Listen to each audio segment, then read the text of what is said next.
वर्तमान में भरूच गुजरात के पास 2 जैन साधुओं की मार्ग अकस्मात में मौत हुई।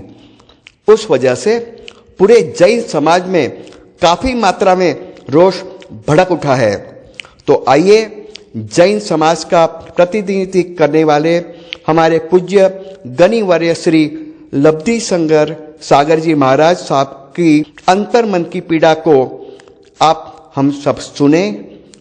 लब्धि शंकर महाराज श्री। वर्तमान के इस विषम समय के अंदर हम सारे ही जैन साधु काफी कुछ मात्रा में भयभीत है। हर वर्ष जो दुर्घटनाओं के अंदर से हम पसार हो रहे हैं, प्रतिवर्ष चातुर्मास पूर्ण होता है और जैन साधुओं की विहार यात्रा का आरंभ होता है। आप जानते हैं कि जैन साधु खुले पैर खुली सड़क पर विहार करते हैं, पदयात्रा करते हैं, प्रत्येक गांव के अंदर जाते हैं, धर्म देशना देते हैं और लोगों के लिए बना हुआ आहार लेते हैं। लोग जो पहनते हैं वो कुछ सफेद कपड़े वस्त्र हमें देते हैं, वो हम पहनते हैं।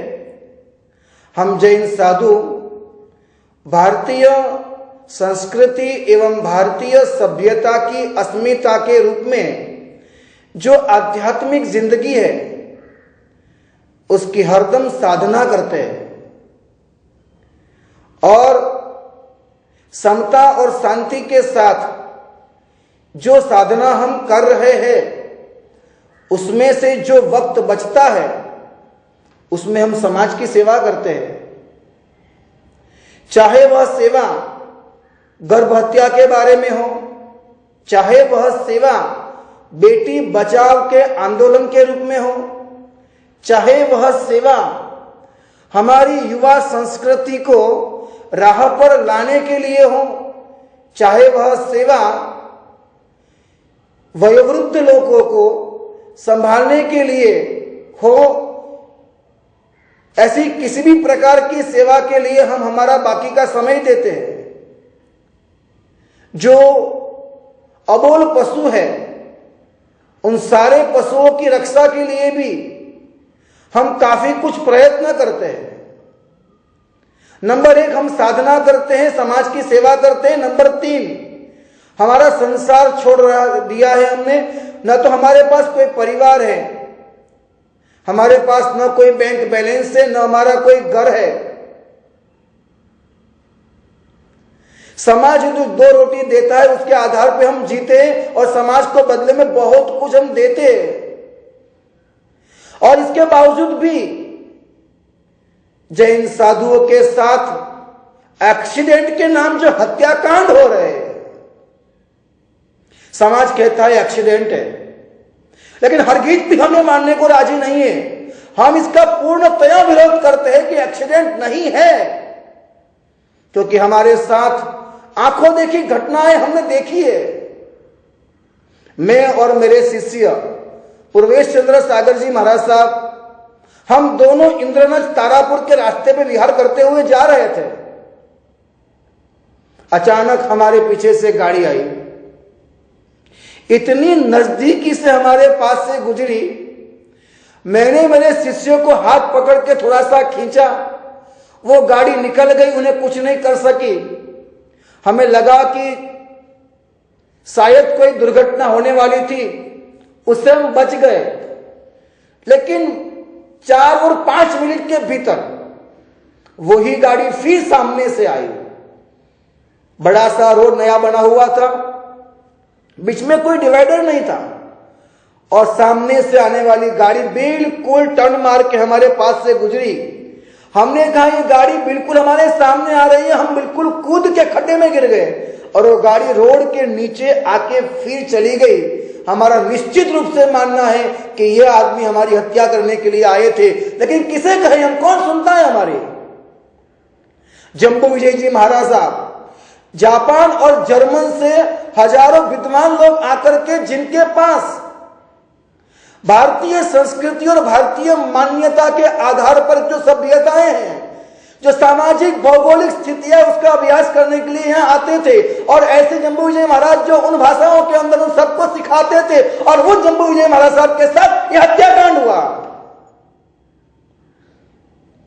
उनके साथ रहे हुए जो साध्वी जी थे, साधु थे, उनके बयान है कि वो ट्रक एक बार आई और आकर के उसने महाराज साहब को धक्का मारा, महाराज साहब को कुचल दिया, ट्रक आगे निकली, दूसरे और साधु को और ट्रक अपने हत्या में लेने वाली थी, ले नहीं सकी, ट्रक आगे जाके फिर वहीं से वापस आती है रिवर्स होके, और फिर उन साधु को मारने के लिए और एक बार जाती, उसको मार देती है। ये आंखों पर देखा हुआ हमारा घटनाक्रम है। भरूच के अंदर अभी अभी जो एक्सीडेंट हुआ ज्ञान शेखर जी महाराज साहब का, आप साफ साफ देख सकते हैं कि महाराज साहब रोड के बिल्कुल नीचे कच्ची सड़क पे चल रहे थे। एक महाराज साहब को टक्कर मारी और 20 फुट आगे चल रहे दूसरे महाराज साहब को टक्कर मारी। ये तो गनीमत समझो बच गए कि 200 फुट आगे और महाराज साहब थे, उनको ट्रक अपने लिबास में नहीं ले पाए, वरना आज 2 के बजाय वो 4 के समाचार सुनना पड़ते हैं। गत 3 साल के अंदर 219 साधु साध्वी जी हमने हमारे समाज से एक्सीडेंट के माध्यम से खोए हैं। ताज्जुब हो जाएंगे जानकर आप कि अभी तो चातुर्मास पूर्ण हुआ और विहार यात्रा के आरंभ का मात्र 1 महीना हुआ है, और 1 महीने के अंदर हमने कुल मिलाकर 9 साधुओं को खोया है इसी एक्सीडेंट के अंदर। हमारे पास पक्के प्रूफ है।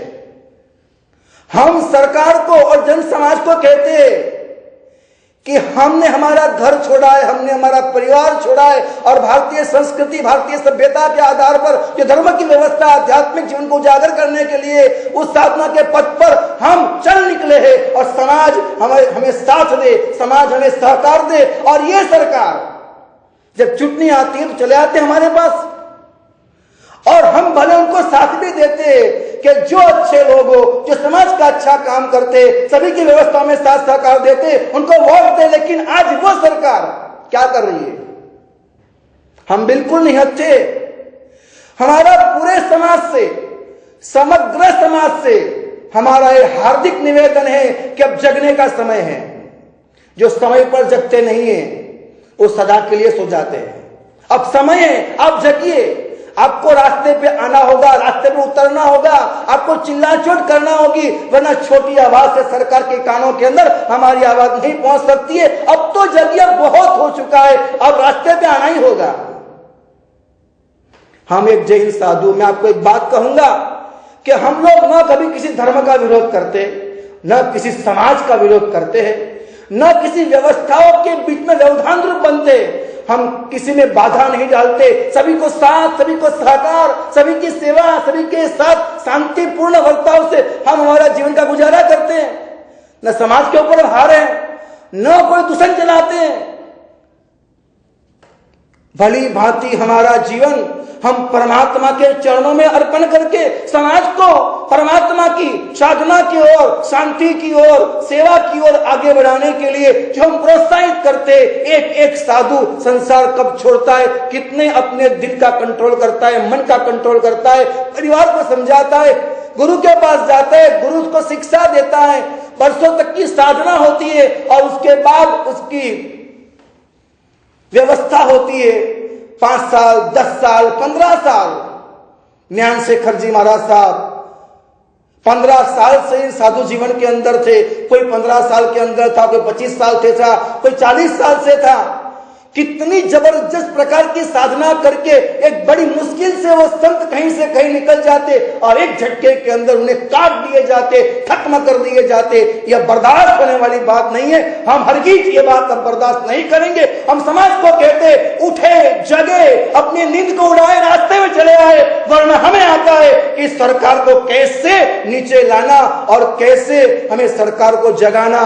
हम साधु ने एक बार आंख खोली है ना तो इस समाज को भस्मीभूत कर डाला है हमने।